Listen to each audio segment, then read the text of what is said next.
Welcome to success ગુરુ ધોરણ 9 વિષય ગણિત. આજે આપણે જોશું સ્વાધ્યાય 1.4 નો પાંચમો પ્રશ્ન. તો ચાલો શરૂ કરીએ. સૌથી પહેલા સૂચના વાંચી લઈએ. આપેલી સંખ્યાઓના છેદનું સમીકરણ કરો. જેમાં આપણે પેલા દાખલાની રકમ આપેલી છે 1/વર્ગમૂળમાં 7. આપણે શું કીધું છે? છેદનું સમીકરણ કરવાનું છે. છેદમાં શું છે? વર્ગમૂળમાં 7. તો આવો દાખલો પૂછાય ને એટલે સમજી જ લેવાનું કે કરવાનું આવી રીતે છે. કંઈક છેદમાં કઈ સંખ્યા છે? વર્ગમૂળમાં 7. તો અહીંયા નિશાની આવશે ગુણ્યાની. અહીંયા લીટું છેદનું કરી દેવાનું. અહીંયા વર્ગમૂળમાં 7 વડે ગુણાશે અને અંશમાં પણ વર્ગમૂળમાં 7 વડે ગુણી નાખવાનું. હવે તો આપણું પેલું જ પદ બનશે 1/વર્ગમૂળમાં 7 ગુણ્યા વર્ગમૂળમાં 7 છેદમાં વર્ગમૂળમાં 7. આપણે છેદનું સમીકરણ કરવાનું છે એટલે એની ટોપલી ઉડાડવી પડે તો સમીકરણ આપણું સોલ્વ થાય.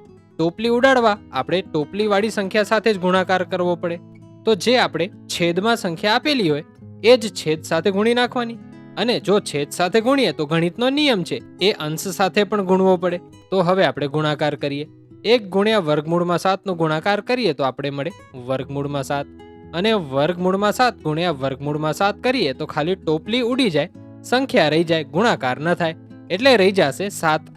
તો આપણું આગળનું પદ બનશે વર્ગમૂળમાં 7/7. આ જ આપણો જવાબ થશે. હવે આપણે બીજા દાખલાની રકમ વાંચીએ. 1/વર્ગમૂળમાં 7 ઓછા વર્ગમૂળમાં 6. શું કરવાનું? સૌથી પહેલા તો અહીંયા ગુણાકારની નિશાની કરી દેવાની, પછી છેદનું નિશાન કરી દેવાનું. અહીંયા બે સંખ્યા આપેલી છે. કઈ કઈ? વર્ગમૂળમાં 7 અને વર્ગમૂળમાં 6. પહેલે તો લખી નાખવાનું છેદમાં, એ જ અંશમાં લખી નાખવાનું વર્ગમૂળમાં 7 વર્ગમૂળમાં 6. વચ્ચે નિશાની કઈ છે? ઓછાની. અહીંયા ઓછાની છે તો અહીંયા વત્તાની લખવાની, અંશમાં પણ વત્તાની. જે નિશાની અહીંયા લખીએ એ અંશમાં આવે. અહીંયા કઈ નિશાની આવે? અહીંયા જે આપેલી હોય એની વિરુદ્ધ નિશાની આવે. અહીંયા માઇનસ આપેલી છે તો અહીંયા પ્લસ આવે. પણ આ આવે કાઉન્સમાં. આપણે આમ કાઉન્સમાં લખવાનું. તો પેલું પદ શું થશે? 1/વર્ગમૂળમાં 7 ઓછા વર્ગમૂળમાં 6 ગુણ્યા કાઉન્સમાં વર્ગમૂળમાં 7 વત્તા વર્ગમૂળમાં 6 અને એના છેદમાં વર્ગમૂળમાં 7 વત્તા વર્ગમૂળમાં 6. હવે સૌથી પહેલા અંશનો ગુણાકાર કરીએ. તો 1/વર્ગમૂળમાં 7 કરીએ તો મળે વર્ગમૂળમાં 7, નિશાની વત્તાની એમની એમ, અને 1/વર્ગમૂળમાં 6 કરીએ તો મળે વર્ગમૂળમાં 6. હવે છેદમાં શું થશે? વર્ગમૂળમાં 7 ગુણ્યા વર્ગમૂળમાં 7. તો ટોપલી ઉડી જશે ખાલી એટલે 7 રહી જશે. અને અહીંયા છે -6, અહીંયા છે +6. તો -6 ગુણ્યા +6 કરીએ તો નિશાની રહેશે ઓછાની, પણ ટોપલી તો આની પણ ઉડી જશે તો રહેશે 6. તો આપણું આગળનું પદ બનશે વર્ગમૂળમાં 7 વત્તા વર્ગમૂળમાં 6 છેદમાં 7 ઓછા 6. 7 માંથી 6 જાય તો કેટલા રે? 1 રે. તો લખવાનું વર્ગમૂળમાં 7 વત્તા વર્ગમૂળમાં 6 છેદમાં 1.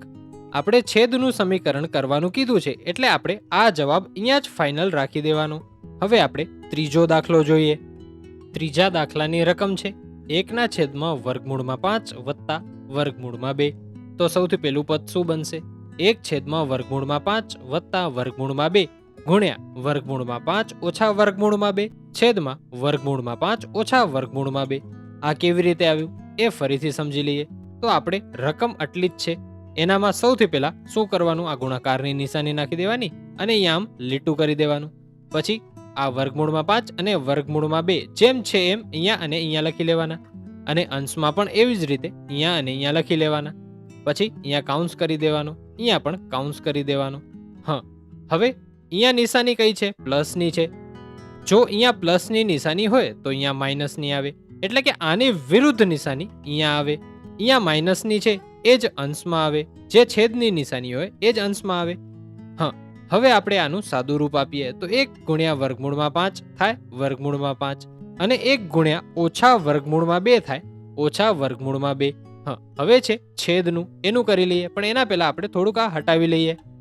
હવે આપણે જોઈ શકીએ છીએ કે વર્ગમૂળમાં 5 ગુણ્યા વર્ગમૂળમાં 5 કરીએ તો કેટલા મળે છે? આપણે ખાલી ટોપલી ઉડી જાય, મળે 5. પછી અહીંયા વત્તા વર્ગમૂળમાં 2 છે, અહીંયા ઓછા વર્ગમૂળમાં 2 છે. ગુણાકાર તો થશે, નિશાની કઈ રહી જશે? ઓછાની, કારણ કે વત્તા ઓછા બાદ બાકી. વર્ગમૂળમાં 2 ગુણ્યા વર્ગમૂળમાં 2 કરીએ તો આપણી ખાલી ટોપલી ઉડી જાય, રહી શું જાય? 2 રહી જાય, નિશાની રહી જશે ઓછાની. તો આપણું આગળનું પદ બનશે વર્ગમૂળમાં 5 ઓછા વર્ગમૂળમાં 2 છેદમાં 5 ઓછા 2. હવે 5 માંથી 2 જાય તો રે 3. તો આપણો જવાબ થશે વર્ગમૂળમાં 5 ઓછા વર્ગમૂળમાં 2 છેદમાં 3. હવે એવી જ રીતે આપણે ચોથો દાખલો ગણી લઈએ. ચોથા દાખલામાં રકમ શું છે? 1 છેદમાં વર્ગમૂળમાં 7 ઓછા 2. હા, તો પેલું પદ શું બનશે આપણું? 1 છેદમાં વર્ગમૂળમાં 7 ઓછા 2 ગુણ્યા વર્ગમૂળમાં 7 વત્તા 2 છેદમાં વર્ગમૂળમાં 7 વત્તા 2. એ જ નિયમ, જે છેદ હોય એને આખે આખો અહીંયા ગુણાકારમાં લઈ જવાનો. પેલે અહીંયા નિશાની કરી દેવાની અને અહીંયા સૌથી પહેલા તો વર્ગમૂળમાં 7 અને બીજી કિંમત અહીંયા 2 આપેલી છે એ લખી લેવાની. પછી નિશાની જોવાની, કઈ છે? ઓછાની છે, તો અહીંયા વત્તાની કરી દેવાની. અહીંયા વત્તાની થાય અહીંયા છેદમાં, તો અંશમાં એ જ થાય વત્તાની. હા, તો આપણે નિશાનીને એ તો સમજી લીધું. તો હવે ગુણાકાર કરીએ. સૌથી પહેલા તો કાઉન્સ કરી દઈએ. અહીંયા કાઉન્સ કરી દેવાનો. 1 ગુણ્યા વર્ગમૂળમાં 7 કેટલા થાય? વર્ગમૂળમાં 7. 1 ગુણ્યા 2 કેટલા થાય? 2 થાય. તો અંશ તો મળશે વર્ગમૂળમાં 7 વત્તા 2 છેદમાં વર્ગમૂળમાં 7 ગુણ્યા વર્ગમૂળમાં 7 ટોપલી ઉડી જશે. કેટલા મળશે? 7 મળશે. અને બીજું છે ઓછા 2 ગુણ્યા વત્તા 2. તો 2 ગુણ્યા 2 તો 4 થશે, પણ નિશાની ઓછાની રહેશે. શું કામ? કે વત્તા ગુણ્યા ઓછા કે ઓછા ગુણ્યા વત્તા કરો તો નિશાની ઓછા રહે. તો આપણું આગળનું પદ બનશે વર્ગમૂળમાં 7 વત્તા 2 છેદમાં 7 ઓછા 4.